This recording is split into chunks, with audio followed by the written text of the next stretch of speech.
오늘 주시는 하나님의 말씀은 요나 3장 5절에서 10절까지의 말씀입니다. 제가 봉독해 드리도록 하겠습니다. 니느웨 사람들이 하나님을 믿고 금식을 선포하고 높고 낮은 자를 막론하고 굵은 베옷을 입은지라. 그 일이 니느웨 왕에게 들림에 왕이 보좌에서 일어나 왕복을 벗고 굵은 베옷을 입고 제 위에 앉으니라. 왕과 그의 대신들이 조서를 내려 니느웨에 선포하여 이르되 사람이나 짐승이나 소떼나 양떼나 아무것도 입에 대지 말지니 곧 먹지도 말 것이요 물도 마시지 말 것이며 사람이든지 짐승이든지 다 굵은 베옷을 입을 것이요 힘써 하나님께 부르짖을 것이며 각기 악한 길과 손으로 행한 강포에서 떠날 것이라. 하나님이 뜻을 돌이키시고 그 진노를 그치사 우리가 멸망하지 않게 하시리라. 그렇지 않을 줄을 누가 알겠느냐 한지라. 하나님이 그들이 행한 것 곧 그 악한 길에서 돌이켜 떠난 것을 보시고 하나님이 뜻을 돌이키사 그들에게 내리리라고 말씀하신 재앙을 내리지 아니하시니라. 할렐루야. 저는 오늘 누가 알겠느냐라는 주님의 말씀으로 함께 은혜를 나누겠습니다. 사람들은 때때로 자신의 일에 대해서 후회를 하거나 한번 가졌던 뜻을 돌이켜 다른 결정을 내리곤 합니다. 이와 같이 뜻을 돌이키는 것은 좋은 의미로도 나쁜 의미로도 사용이 될 수가 있습니다. 사람들이 잘못된 결정이나 결심에서 뜻을 돌이킨다면 그것은 긍정적인 일일 것입니다. 그렇지만 하나님이라면 어떨까? 하나님이라면 어떠실까? 하나님은 오류가 없으신 분인데 하나님이 뜻을 돌이킨다는 것을 우리가 이해하기가 어려운 것이 사실입니다. 칼빈주의 신앙을 담고 있는 개신교 개혁교회의 중요한 문서가 있는데 그 웨스트민스터 소요리 문답이라는 거예요. 거기에 보면 하나님의 속성을 다음과 같이 열거합니다. 하나님은 영이시며 그의 존재하심과 지혜와 권능과 거룩하심과 공의와 선하심과 진실하심이 무한하시고 영원하시며 변함이 없으신 분이다. 여기서 속성이란 말의 뜻은 어떤 특징이나 성질을 이야기를 하고 있는데 하나님의 완전성의 일부분, 다른 말로는 하나님의 덕의 일부분을 의미를 합니다. 무슨 말이냐 하면은 하나님이 우리에게 계시하기를 기뻐하셨고 어느 정도는 우리가 이해할 수도 있는 그 하나님에 대한 사실들, 즉 하나님의 위대하고 영광스러운 영원한 본성의 몇 가지 측면들을 의미를 합니다. 그런데 그 중에서 하나님의 가장 귀중한 특성 가운데 하나가 바로 하나님의 불변성입니다. 하나님은 조금도 변함이 없으시다. 이 하나님의 불변성이라는 것은 하나님의 본질, 하나님의 성품, 속성, 인격, 그리고 의지에 있어서 결코 변하시지를 않는다라는 것이에요. 하나님은 그 본질에 있어서 완전하시기 때문에 변하실 수가 없습니다. 그래서 이스라엘 백성들은 하나님이 그들과 맺은 언약에 신실하셨음을 인하여서 하나님이 변하시지 않는 하나님이심을 분명하게 말할 수가 있었던 것입니다.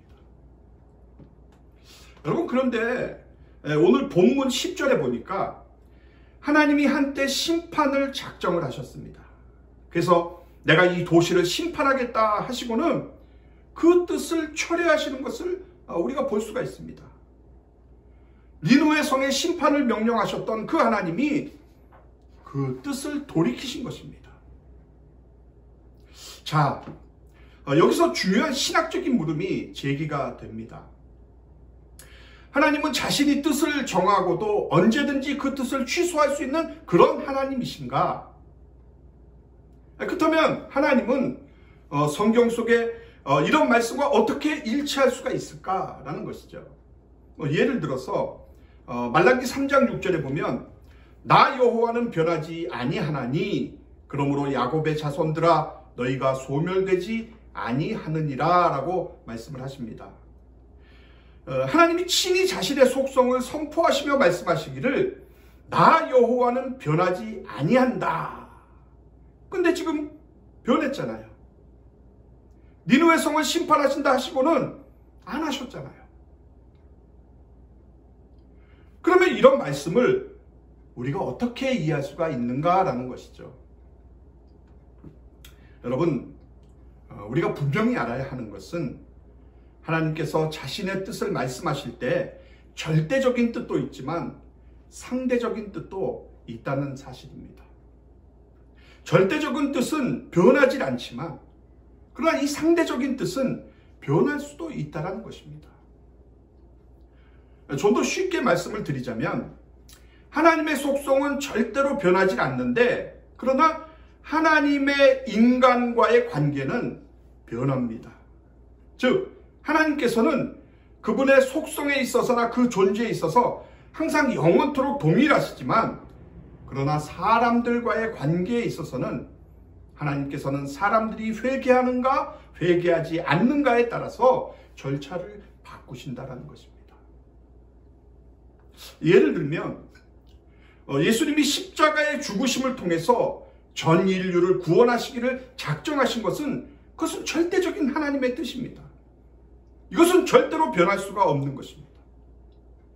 또 예수님께서 다시 오심으로 인해서 인류의 역사는 심판되고 역사는 완성된다는 것도 변할 수가 없는 절대적인 하나님의 뜻입니다. 그러나 오늘 본문에 나타난 사건과도 같은 니느웨라는 한 도시의 심판과 멸망은 하나님의 상대적인 뜻에 속하는 것입니다. 이것은 하나님이 선포하신 말씀 앞에 사람이 어떻게 책임있게 응답하느냐에 따라서 하나님의 변함이 좌우될 수도 있다라는 것입니다. 여러분, 니느웨가 하나님의 심판을 피할 수 있었던 이유가 무엇이었죠? 요나가 마지못해서 건성으로 외친 40일이 지나면 니느웨가 무너질 것이다 라는 그 하나님의 경고에 니느웨가 발칵 뒤집혔습니다. 하나님의 말씀 앞에서 심각한 위기의식을 가졌기 때문입니다. 요나 선지자가 하나님의 그 심판의 말씀을 선포했을 때 니느웨의 왕과 백성들은 정말 진지하게 회개하고 죄에서 돌이킴으로 하나님께 응답을 했습니다. 그래서 바로 이런 응답의 근거에서 하나님은 니느웨 성을 향해서 그 작정하셨던 그들에 대한 심판의 뜻을 돌이키셨다는 것입니다. 그러니까 하나님은 그냥 뜻을 돌이키시는 하나님이 아니라 인간의 회개의 근거에서 뜻을 돌이키시는 하나님이라는 사실을 여러분 꼭 기억하시기를 바랍니다. 여러분, 회개란 무엇입니까? 전 인격적인 우리의 응답으로 하나님을 향하여 우리의 마음을 돌이키는 행위, 그게 바로 회개입니다. 자, 전 인격적이라고 말할 때는 항상 세 가지가 포함이 되는데요. 우리의 인격 속에는 우리의 지성, 우리의 감정, 우리의 의지가 있습니다. 그래서 먼저 우리의 마음이 주님을 떠나서 범죄하고 있었던 그 상태를 우리가 하나님 앞에서 알아야 합니다. 인지해야 합니다. 오늘 본문 3장 5절을 보겠습니다. 니느웨 사람들이 하나님을 믿고 금식을 선포하고 높고 낮은 자를 막론하고 굵은 베옷을 입은지라. 자, 그들이 먼저 무엇을 했습니까? 하나님을 믿었습니다. 하나님을 과거에는 안 믿던 사람들이었어요. 우상을 섬기던 사람들이었습니다. 그런데 지금 하나님을 믿었다라고 하고 있습니다. 여러분, 하나님을 믿는 것을 떠나서는 개인이나 공동체나 결코 각성이란 있을 수가 없습니다. 그래서 믿음은 짧은 단어지만 대단히 중요합니다. 믿음이 없이는 하나님을 기쁘시게 못한다고 성경은 말씀하고 있습니다. 그러니까 구원은 믿음을 가진 자에게만 주어질 수가 있는 것입니다. 지금 니느웨 백성들은 하나님이 계신 것을 인정하고 믿음으로 하나님 앞에 선 것입니다. 지적인 반응이죠. 그리고 나서 굵은 베옷을 입었습니다. 굵은 베옷. 이것은 무엇을 말하는가 하면 하나님을 거역하고 범죄하며 살아왔던 그들의 슬픔의 감정을 나타내기 위해서 베옷을 입은 겁니다. 여기서 그들의 정적인 반응을 볼 수가 있는 거예요. 그들은 지적으로 반응했고 정적으로 반응했습니다. 그리고 거기서 끝나질 않고 본문 10절을 보면 하나님이 그들이 행한 것, 곧 그 악한 길에서 돌이켜 떠난 것을 보시고, 자, 악한 길에서 그들이 어떻게 했다고요? 돌이켜서 떠났다라고 합니다. 의지적인 결단이 있었다는 거예요. 의지적인 결단. 그들이 지금까지 달려왔던 악한 길, 악한 행위, 악한 죄에서 돌이켜 떠나기로 한 것입니다. 이것이 바로 진짜 회개죠. 진짜 회개. 그래서 회개는 마음의 감정만이 아닙니다. 슬퍼하고 울면서 잘못했어요 라고 하는 것이 회개가 아니라는 거예요. 우리가 회개했다고들 많이들 그러지만 사람들의 회개는 후회만 가지고 하는 것이 아니라 잘못에서, 악한 죄에서 떠나야 합니다. 고쳐야 되는 거예요. 참된 회개는 완전한 방향 전환을 의미를 합니다. 죄를 뉘우쳤는데 그냥 그 가운데 있다. 이것은 회개가 아닌 것입니다. 그래서 8절에 보니까 니느웨 백성들은 하나님께 부르짖을 것이며 각기 악한 길과 손으로 행한 강포에서 떠날 것이라는 왕의 포고령을 철저하게 따랐습니다. 그들이 하나님으로부터 멀리 떨어져 있었으나 이제는 하나님께로 돌아선 것입니다. 돌아섰어요. 이것이 진짜 회개입니다. 그래서 바로 이런 전인격적인 회개의 근거에서 하나님은 40일 후에 니느웨를 멸망시키고자 하신 뜻을 돌이키신 것입니다. 이렇게 우리의 회개, 우리의 기도로 하나님의 뜻을 돌이키신 사례는 니느웨 성의 사건만이 유일한 것이 아닙니다. 여러분 성경을 자세히 보시면 굉장히 많은 사건들이 나오고 있습니다. 여러분 출애굽기 32장에 보시면 모세가 시내산에서 하나님을 독대하러 올라가 있는 동안에 이스라엘 백성들은 산 아래서 금송아지를 만들어 놓고 거기 절하며 숭배를 하고 있었습니다. 그래서 하나님께서 32장 9절 10절에 보시면 내가 이 백성을 보니 목이 뻣뻣한 백성이로다. 그런즉 내가 그들에게 진노하여 그들을 진멸하리라 라고 하나님이 선포를 하셨습니다. 근데 이때 모세가 12절에 보니까 하나님께 중보의 기도를 드립니다. 어찌하여 애굽 사람들이 이르기를 여호와가 자기의 백성을 산에서 죽이고 지면에서 진멸하려는 악한 의도로 인도해 내었다고 말하게 하시려 하나이까? 주의 맹렬한 노를 그치시고 뜻을 돌이키사 주의 백성에게 이 화를 내리지 마옵소서. 무슨 말씀입니까? 하나님, 물론 이 백성이 잘못을 했지만 그렇게 되면 하나님이 이 백성에게 약속하신 가나안 땅으로 인도하시겠다는 그 약속이 다 헛수고가 되는 게 아닙니까? 그러니까 제발 진노를 그치시고 뜻을 돌이키사 화를 내지 마옵소서.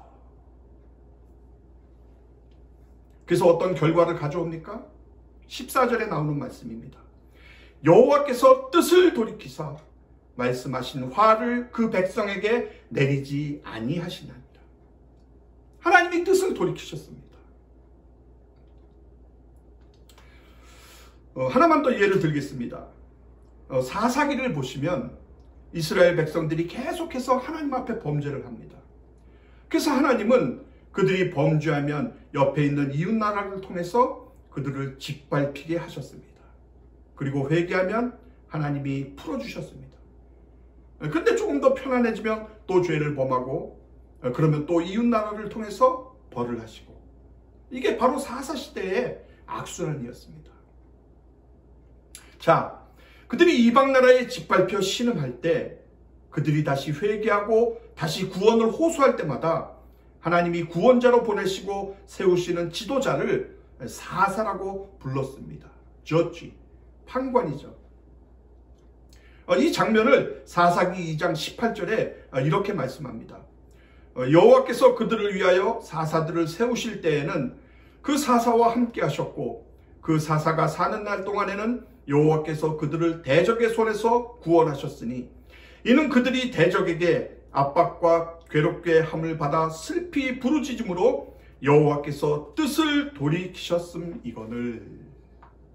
여기서도 하나님께서 뜻을 돌이키시고 그 백성들을 멸하시려고 하시다가 대신 구원을 베푸십니다. 다시 말해서 백성들의 슬피 부르짖는 기도가 하나님의 뜻을 돌이키도록 한 것입니다.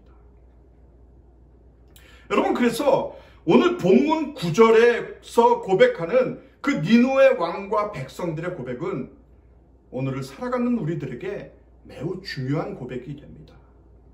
우리 다 같이 본문 9절을 읽겠습니다. 하나님이 뜻을 돌이키시고 그 진노를 그치사 우리가 멸망하지 않게 하시리라. 그렇지 않을 줄 누가 알겠느냐 한지라. 사랑하는 여러분, 하나님이 지금 우리들을 향하여서 어떤 것을 작정하셨는지는 우리는 모릅니다. 하나님이 우리들에게 야, 너희들 하는 행동을 보니까 안 되겠구나 해서 이 코로나19라는 전염병을 통해서 어떤 심판을 작정하셨을 수도 있습니다. 왜냐하면 구약에서 전염병은 때때로 하나님의 심판의 도구로 많이 사용한 이야기로 자주 등장을 하기 때문입니다. 물론 지금 바이러스에 감염되어 고통받고 있는 모든 사람들이 하나님의 심판을 받고 있는 죄인들이라는 이야기는 아닙니다. 그러나 우리가 하나님을 믿는 사람이라면 성경에 기록된 대로 하나님은 창조주 되시고 하나님은 이 땅을 섭리하시고 하나님은 심판주 되심을 우리가 믿잖아요. 또한 하나님은 전능자이시며 절대 주권자 되심을 우리가 믿고 고백하는 것이 바로 성경에 기반을 둔 신앙인 것입니다. 여러분, 성경에 가장 먼저 등장하는 전염병에 대한 하나님의 그 징벌의 이야기는 이스라엘 백성들의 출애굽 장면에서 나오는데요. 애굽의 바로는 10가지 재앙을 다 겪은 다음에서야 하나님께 항복을 하고 이스라엘 백성을 내어줍니다. 그 10가지 재앙 가운데 5번째가 온역, 즉 전염병의 재앙이었습니다. 그것은 바로 바로의 완악함과 그 고집과 교만에 대한 하나님의 심판이었고, 그로 인해서 온 백성은 고통을 당해야 했습니다. 또 다윗이 인구조사를 하는 범죄를 저지른 경우에도 하나님께서는 하나님의 선지자를 보내 다윗의 잘못을 지적한 후에 다윗의 죄에 대한 징벌로 전염병을 내리셨습니다. 이 처참한 광경을 마주한 다윗은 자신의 죄가 얼마나 심각한지를 깨달았고 하나님 앞에 철저히 회개하는 모습을 보였습니다. 이렇게 구약에서 하나님은 하나님 앞에 범죄한 인간에 대한 그 심판의 수단으로 전염병을 사용하셨습니다. 사랑하는 여러분, 작년 12월에 중국 우한에서 시작된 이 코로나19로 인해서 전 세계가 지금 두려움과 어려움을 겪고 있습니다. 약 9개월이라는 이 오랜 시간을 지나면서 국제 실시간 통계 사이트인 월드오미터라는 곳에 따르면은 현재 세계 코로나19로 인한 누적 확진자 수는 2,300여만 명에 사망자 수는 근 80만 명에 이르고 있습니다. 여기 미국에서만도 확진자 수는 580여만 명에 사망자 수는 18만 명에 이르는 이런 심각한 상황이 계속되고 있습니다. 그래서 많은 사람들이 역대 최대 규모의 그 경기 부양책에도 불구하고 경제적으로나 또 정신적으로 심한 고통과 그 불안함에 시달리고 있습니다. 사랑하는 여러분, 그러므로 이제는 기도해야 합니다. 우리가 기도해야 합니다. 우리가 하나님 앞에 정말로 회개하고 기도한다면 하나님이 뜻을 돌이키시고 우리를 구원할 줄 누가 알겠느냐? Who knows? 우리가 회개하고 우리가 기도하면 하나님이 우리를 향해서, 아니 나를 향해서 그 뜻을 바꾸시고 우리에게 자비를 베풀어 주실 줄 누가 알겠느냐?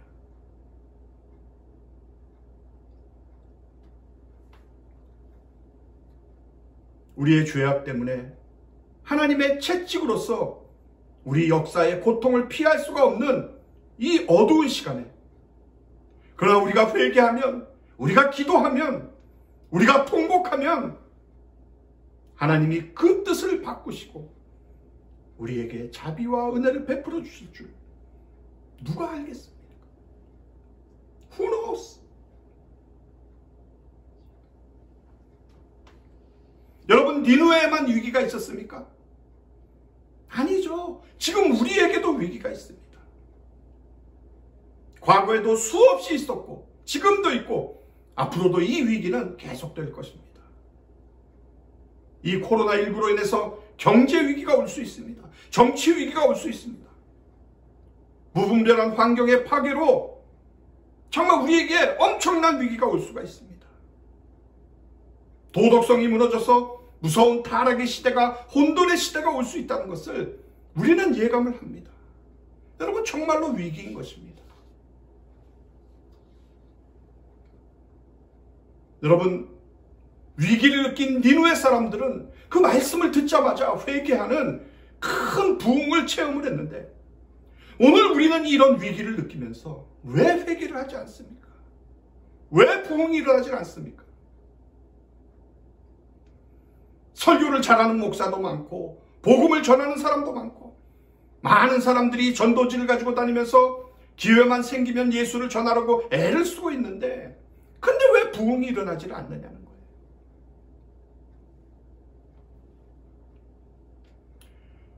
그래서 저는 지금이야말로 우리가 나를 위해서, 우리 가정을 위해서, 우리 교회를 위해서, 이 나라를 위해서, 그리고 우리 조국을 위해서, 온 세계를 위해서 우리가 기도할 때라고 생각합니다. 하나님이여, 하나님이여, 부흥을 주옵소서. 하나님이여, 부흥을 주옵소서. 부흥이 없으면 이 나라에 소망이 없습니다. 온 세계에 소망이 없습니다. 니느웨처럼 왕이 왕복을 벗고 가슴을 치고 베옷을 입고 땅에 앉아 통곡하고 회개했듯이 이 땅의 모든 지도자들이 하나님을 두려워하고 가슴을 치며 주여, 내가 잘못했습니다. 아버지여, 내가 잘못했습니다. 용서해 주시옵소서라고 모든 죄를 하나님 앞에 회개하는 이 부흥만이 이 땅을 다시 건강하게 만들 수 있는 유일한 길인 것입니다.